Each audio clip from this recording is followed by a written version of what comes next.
નમસ્કાર વિદ્યાર્થી મિત્રો, ધોરણ 12 સાયન્સના ડિજિટલ યુગમાં આપનું સ્વાગત છે. આપણે 12 સાયન્સના વિદ્યાર્થીઓ છીએ. હવે સમય ન બગાડતા આપણે આપણા પ્રશ્નમાં આગળ વધીએ. આપણું ચેપ્ટર છે, તમને મને બધાને ખબર છે, એક વિદ્યુત ભાર અને ક્ષેત્રો.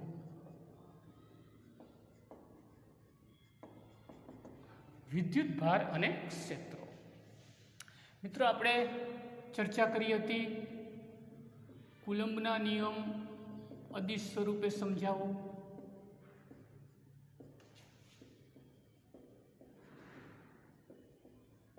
એમાં એનું ઇક્વેશન લીધું હતું F is equal to K Q1 Q2 upon R².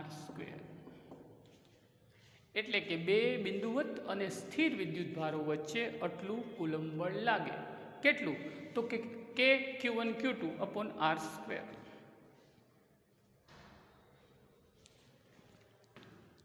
K Q1 Q2 upon R². આટલું બળ લાગે. હવે એનાથી આગળ વધીએ આપણે મિત્રો. આ નિર્ણય પર કેવી રીતે પહોંચ્યો કુલંબ? તો ત્યારે આપણે ક્વિકલી ચર્ચા કરી હતી. આ ડીપમાં કરીએ. એણે શું કર્યું? પહેલાં તો એક ગોળો લીધો વિદ્યુત ભારવાળો. ધારો કે એની અંદર Q જેટલો વિદ્યુત ભાર છે. બીજો ગોળો વિદ્યુત ભાર વિહીન. બેને ટચ કરાવે એટલે બે ઉપર વિદ્યુત ભાર થઈ ગયો Q/2 Q/2. તો એણે શું કર્યું? બે વિદ્યુત ભારો પહેલાં તો અચળ રાખ્યા. Q/2 Q/2 ની જોડી છે, Q/4 Q/4 ની જોડી છે. પછી તેની ઉપરથી મળતા જાય. વિદ્યુત ભારો કેવા રાખ્યા? અચળ. અને અંતરો બદલાવ્યા. પછી શું કર્યું? અંતરો અચળ રાખ્યા અને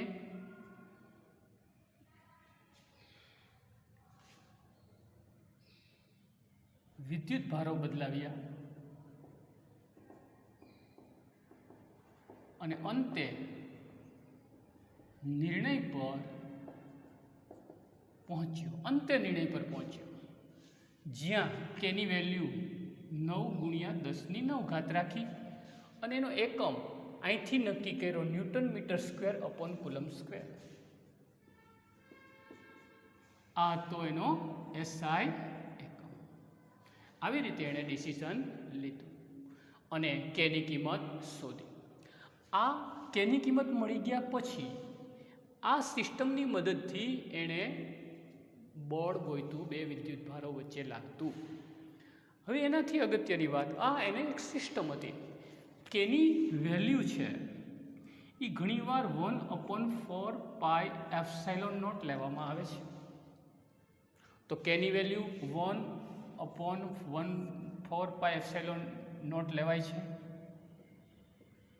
હવે આપણે કેની જ ચર્ચા કરશું, કેનો એકમ લેશું, ε0 ની ચર્ચા કરીશું, એનો એકમ લેશું, એ બધી ચર્ચા કરીશું.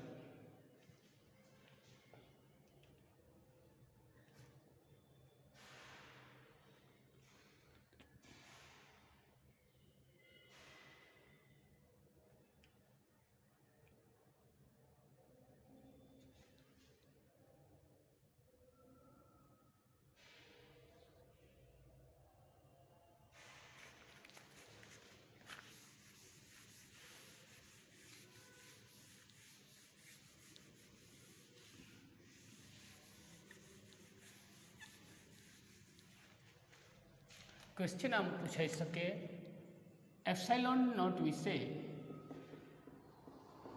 સમજૂતી આપો. ક્વેશ્ચન ε0 સમજાવો.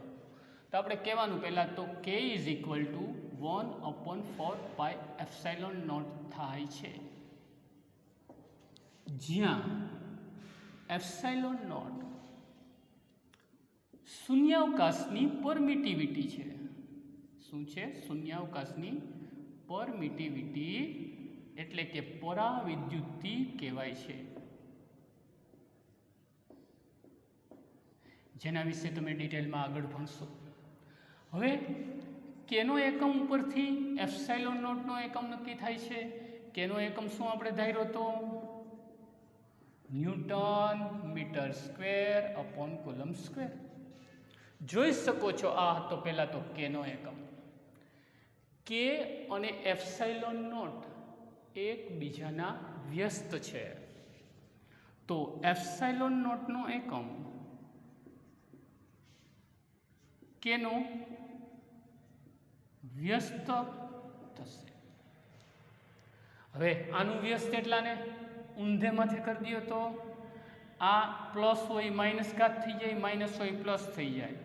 એનની -1, એમની -2, સીની એનની +1 હતી તો -1, +2 હતી તો -2, સીની -2 હતી તો +2.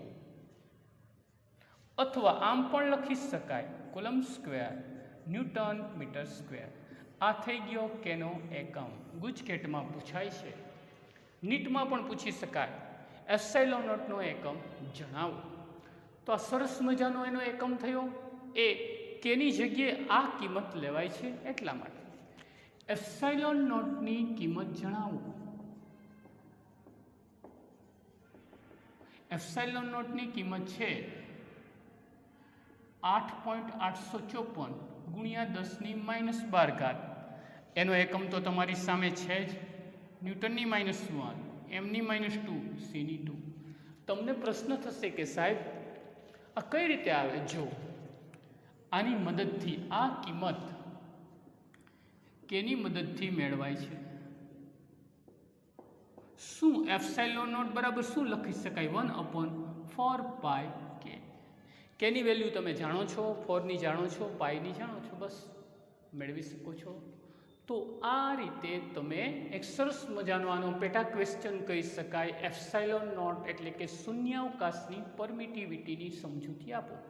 સરસ મજાની આ રીતે તમે સમજૂતી આપી શકો છો કે ભાઈ કે બરાબર આ છે તો પહેલાં કેનો એકમ આ થાય, એની ઉપરથી એપ્સાઇલોન નોટનો એકમ થાય, એની ઉપરથી એપ્સાઇલોન નોટની કિંમત થઈ જાય. ઓકે. નેક્સ્ટ.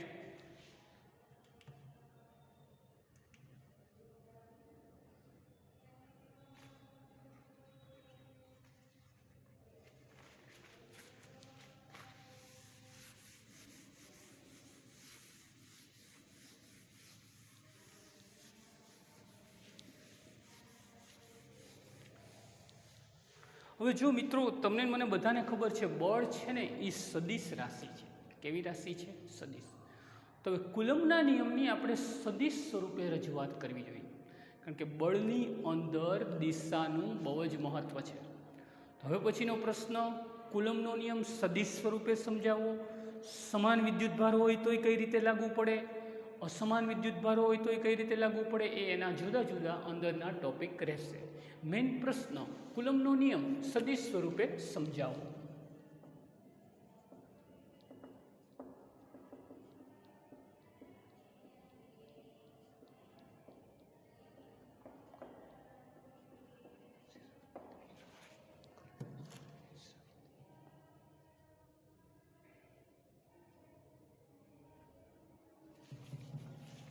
સદિશ સ્વરૂપે આપણે સમજૂતી લઈએ છીએ કુલમના નિયમની.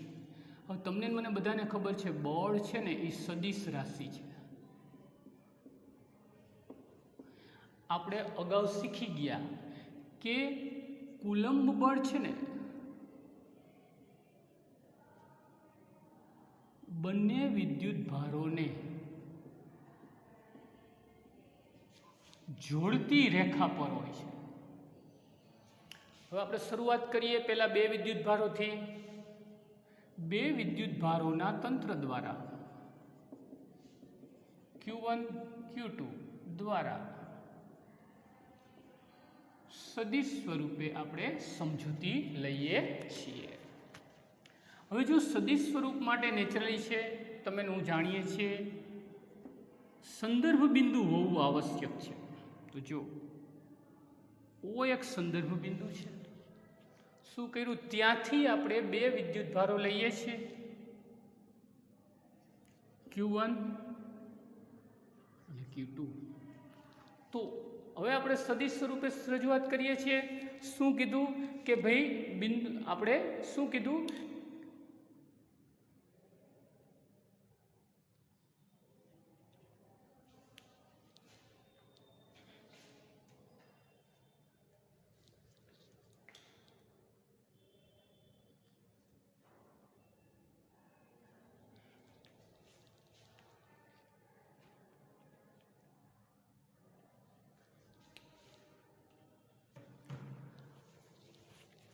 ઓ એક નિશ્ચિત બિંદુ છે, સંદર્ભ બિંદુ.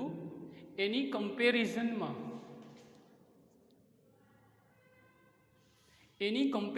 આપણે બે વિદ્યુતભારો લીધા છે, Q1 અને Q2. હવે એના સ્થાન પણ દર્શાવવા પડશે. આ R1 સદિશ અને આ R2 સદિશ. ઓ એક નિશ્ચિત સંદર્ભ બિંદુ છે જેની સરખામણીમાં આ બંનેના સ્થાન ક્યાં છે? R1 અને R2 છે. ક્યાં છે? R1 અને R2 છે. તમને બધાને ખબર છે બેને જોડતો સદિશ છે. આ R2 R1 આને કહેવાય R21 સદિશ. અંતિમ સદિશ અને પ્રારંભિક સદિશની બાદબાકી એના બરાબર લખાય R2 - R1. આ સદિશનું નામ પડે R21 સદિશ. હવે આપણે મેં એક રજૂઆત કરી કે ભાઈ ઓ એક સંદર્ભ બિંદુ છે. Q1 એનાથી R1 સદિશ જેટલો દૂર છે, Q2 એનાથી R2 સદિશ જેટલો દૂર છે, અને એ બેને જોડતો સદિશ છે એ R2 - R1 છે. હવે અહીંયા જો તમને મને બધાને ખબર છે બે વિદ્યુતભારો અંદરો અંદર બળ લગાડે, તો પહેલી વહેલી આપણે સમજૂતી લઈએ કે વિદ્યુતભાર Q1 પર Q2 જે બળ લગાડે એની ચર્ચા કરીએ. Q1 પર બળ લાગે એટલે નામ લખાય F1. બળ 1 નંબર ઉપર કોણ લગાડે? 2. સદિશ સ્વરૂપે F12. આ એક રજૂઆત થઈ બળની સદિશ સ્વરૂપની. હવે તમને ખબર છે સદિશ સ્વરૂપ એટલે શું? મૂલ્ય ગુણ્યા તે દિશાનો એકમ સદિશ. હવે મૂલ્ય શું થાય તમે જાણો છો કે Q1 Q2 R12 square R12 caret. એક ઉપર બે દ્વારા લાગતું બળ. અને કોઈ એમ કહે કે Q2 પર Q1 દ્વારા જે બળ લાગે એને શું કહેવાય? બે ઉપર લાગે એટલે 2 1. તો K Q2 Q1 upon R21 square એટલે એ બે વચ્ચેનું અંતર R12 કેરેટ.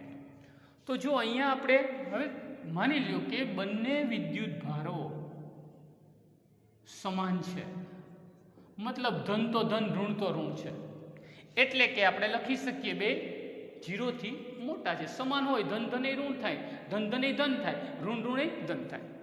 તો હવે વિચારો જી સમાન વિદ્યુતભારો વચ્ચે શું લાગતું હશે? અપાકર્ષણ.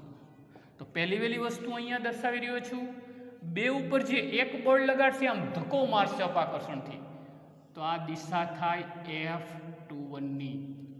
બે ઉપર એક દ્વારા બળ આમ ધક્કો લાગે, સેમ ટુ સેમ આ દિશા થાય F12 ની. તો બે ઉપર એક દ્વારા જે બળ લાગે છે એ આ દિશામાં છે, અને એક ઉપર બે દ્વારા જે બળ લાગે એ આ દિશામાં છે. તો આપણે એક સરસ મજાની આકૃતિ દોરી, એને અલગ પણ દોરી શકાય છે. જુઓ, સંદર્ભ બિંદુ ના દર્શાવીએ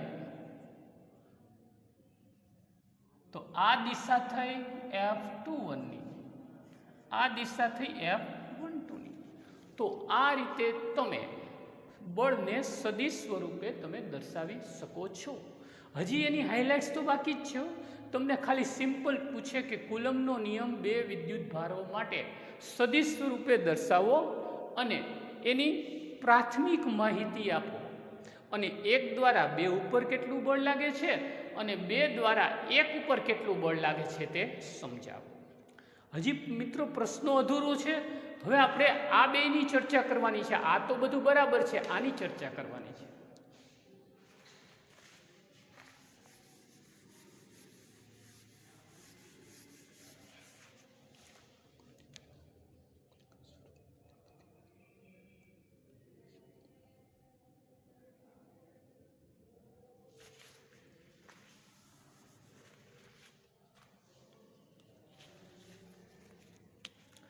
હવે જો આપણે સરસ મજાની આકૃતિ હતી જેનું જ અહીંયા પુનરુચ્ચાર કરીએ. Q1 છે, Q2 છે, આ O છે, સે ઝૂમ કરીને બતાવ્યું.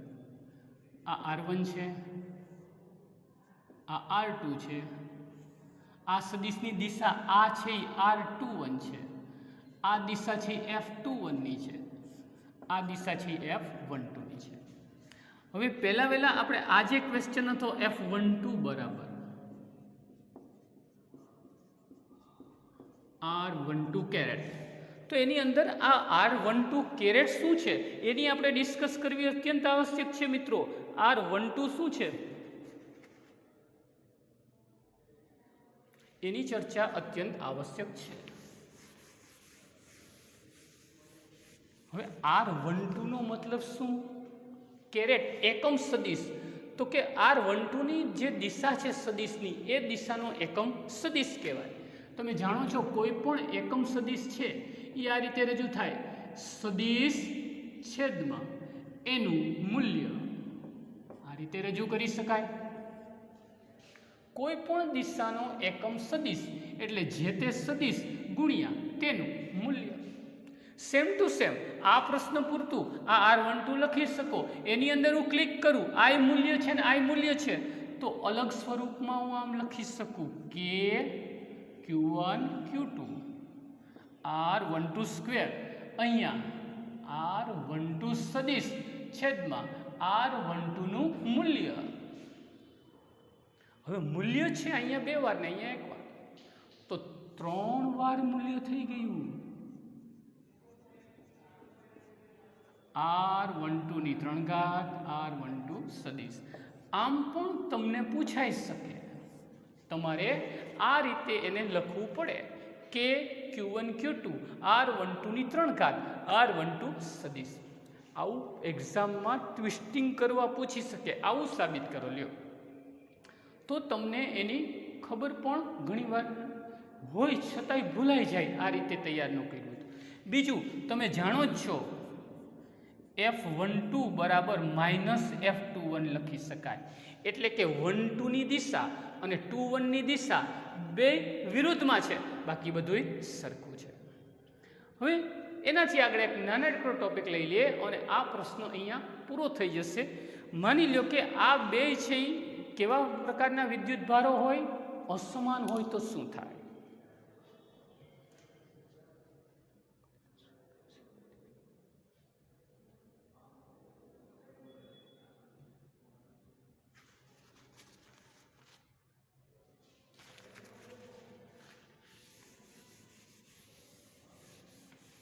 તમને એમ પૂછે સમાન પ્રકારના વિદ્યુત ભારો માટે કુલમ્બનો નિયમ સમજાવો, પછી બે ધન હોય કે ઋણ હોય એના માટે આ લાગુ પડે.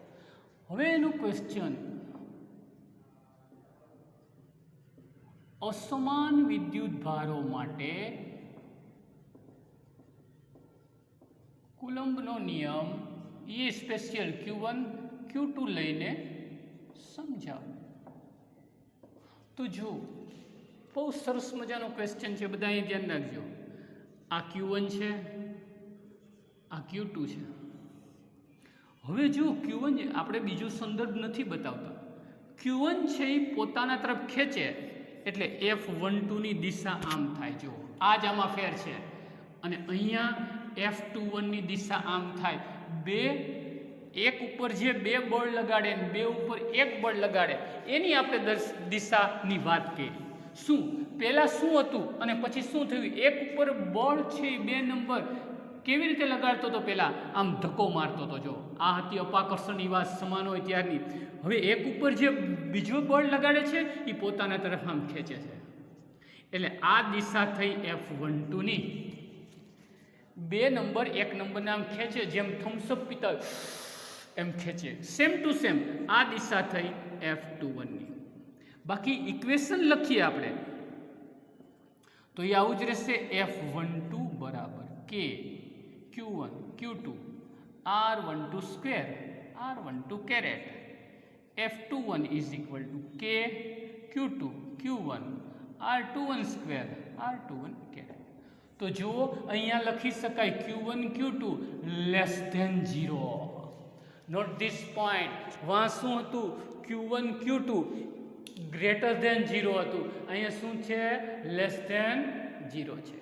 તો આ રીતે કુલમ્બના નિયમની સદિશ સ્વરૂપે રજૂઆત કરી શકાય. પેલા અદિશ સ્વરૂપે આપણે શું જોયું કે ભાઈ બે બિંદુવત અને સ્થિર વિદ્યુત ભારો વચ્ચે લાગતું કુલમ્બ બળ તેમને જોડતા માર્ગ ઉપર પહેલા તો લાગે, બીજું જોડતા માર્ગ ઉપર લાગે ઉપરાંત તેની વેલ્યુ કેવી હોય? વિદ્યુત ભારોના ગુણાકારના સમપ્રમાણમાં અને તેમની વચ્ચેના અંતરના વર્ગના વ્યસ્ત પ્રમાણમાં હોય છે. અદિશ સ્વરૂપમાં પણ વેરાયટી આવે, એની વિસ્તૃત સમજૂતી આપે, પછી એની અંદર તમારે લખવાનું કે ભાઈ કુલમ્બે એવો પેટા પ્રશ્ન પૂછાઈ શકે છે. આ બધું વેરિએશન બહુ અગત્યનું છે કે ભાઈ આ પ્રશ્નમાં એણે કઈ રીતે આ તાગ મેળવ્યો. તો કે ભાઈ પહેલાં તો એણે વિદ્યુત ભારોને કેવા રાખ્યા હતા? અચળ, અને અંતર બદલાવ્યા. અંતર અચળ રાખીને વિદ્યુત ભાર બતાવ્યા. પછી કે અને એપ્સાઇલોનની કિંમત પણ અગત્યની છે. એ થઈ ગયા પછી મેન પ્રશ્ન તો હવે આવે છે કે કુલમ્બના નિયમની સદિશ સ્વરૂપે રજૂઆત. તો સદિશ સ્વરૂપે રજૂઆત કઈ રીતે કરાય? મેં તમને સમજાવ્યું. પહેલાં O એક નિશ્ચિત સંદર્ભ બિંદુ લેવાનું, એની સરખામણીમાં અહીંયા R1 અહીંયા R2 માર્ગોને જોડી દેવા પડે. આ નોટ ધીસ પોઈન્ટ. માર્ગો તમારે જોડવા પડે, કારણ કે જોડેલા માર્ગ ઉપર તો બેયને કનેક્શન આપતા માર્ગ ઉપર જ કુલમ્બ બળ લાગે છે. પછી ખાસ ધ્યાન રાખજો, સદિશ સ્વરૂપમાં ડાયરેક્શન બહુ અગત્યનું છે. મેં આમ દિશા બતાવી, આમ દિશા બતાવી તો તમે કહો સાહેબ એમાં એરામાં ન હોય, એ તો આમ કરત ન હાલે. સદિશ સ્વરૂપમાં ડાયરેક્શન બહુ જ અગત્યનું છે. સદિશ સ્વરૂપમાં ઘણા વિદ્યાર્થીઓ મિસ્ટેક કરી જાય છે. શા માટે? તો કે એ છે એ ડાયરેક્શનમાં ગમે લીટા મારી નહીં.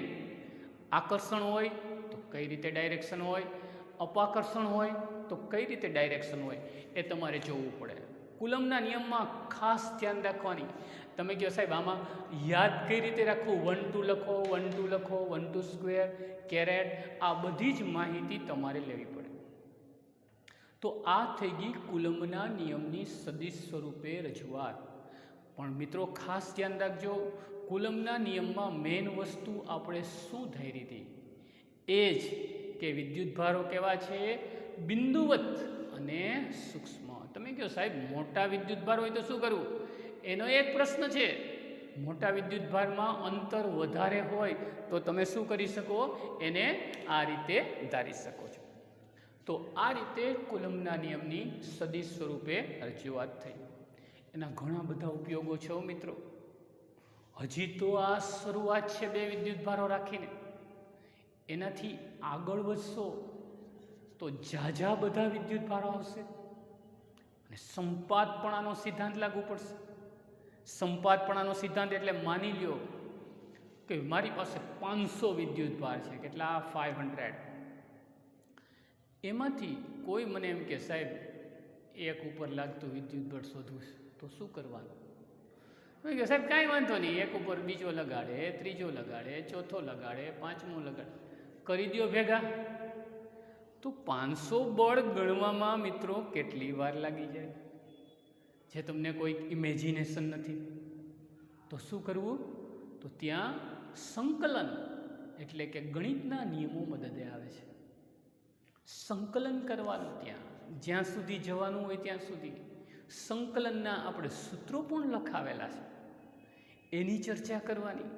અને શેનું સંકલન થયું છે એનું સૂત્ર લગાડી દો એટલે તમે ઇઝીલી એ પ્રશ્નનો આન્સર કહી શકો છો. એની ઉપરના દાખલાઓ અનેક છે, ઇલેક્ટ્રોનની દુનિયા હોય, પ્રોટોન ન્યુટ્રોનની દુનિયા હોય, બળના નિયમો હોય, કોણ કોની ઉપર કેટલું બળ લગાડે છે, ઇલેક્ટ્રોન પ્રોટોન ઉપર, પ્રોટોન ઇલેક્ટ્રોન ઉપર, બધાનો જવાબ આ કુલમનો નિયમ આપે છે. એટલે કુલમના નિયમની અતિશય ઉપયોગિતા છે એમ કહીએ તો ચાલે. જરાય પણ કુલમનો નિયમ જેને કહેવાય મિસ કરવા જેવો નથી. વર્ષોથી પરીક્ષામાં પૂછાય છે, પૂછાતો તો અને પૂછાય છે. ધન્યવાદ.